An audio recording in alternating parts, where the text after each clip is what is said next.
विज्ञान तकनीक है कि जब जिसको जो चीज पहुंचानी उतनी मात्रा में अलाउ करता है, तो इंसुलिन नामक हार्मोन जो है वो कोशिकाओं में ग्लूकोज को पहुंचाता है। इंसुलिन का बहुत नाम बहुत आता है ना जब डायबिटीज के केस। इंसुलिन का क्यों, क्या रोल है, उसकी क्या भूमिका है? तो वह माल पहुंचाने वाला है, एक तरह सप्लाई करने वाला ट्रक मान लीजिए उसको, या आदमी मान लीजिए, जो इंसुलिन उस ग्लूकोज को कोशिकाओं में पहुंचाता है। तो डायबिटीज की अवस्था में क्या होता है, क्यों होती है डायबिटीज?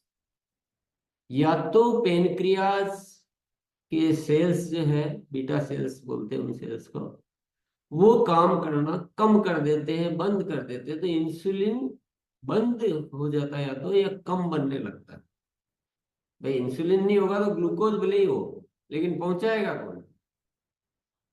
तो या तो पेनक्रियास में इंसुलिन का बनना कम हो जाता है या बंद हो जाता है, ऐसा कुछ हो जाता है।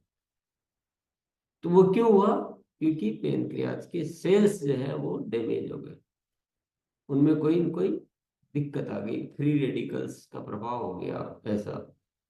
और या फिर इंसुलिन तो बन रहा है, लेकिन इंसुलिन को कोशिकाओं में जाने का जो तरीका है, वो अन्य कोशिकाएं वो डैमेज हो गई, तो वो इंसुलिन को जाने ही नहीं दे रही, यानी इंसुलिन उनका ताला नहीं खोल पा रहा है।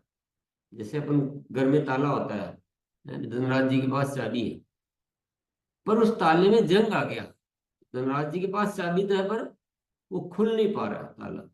तो ताला नहीं खुल पा रहा तो माल अंदर कैसे छोड़े? तो इंसुलिन उस ताले को नहीं खोल पाता, यानी कोशिकाओं में ताले में जंग आ गया, ऐसा मान लीजिए।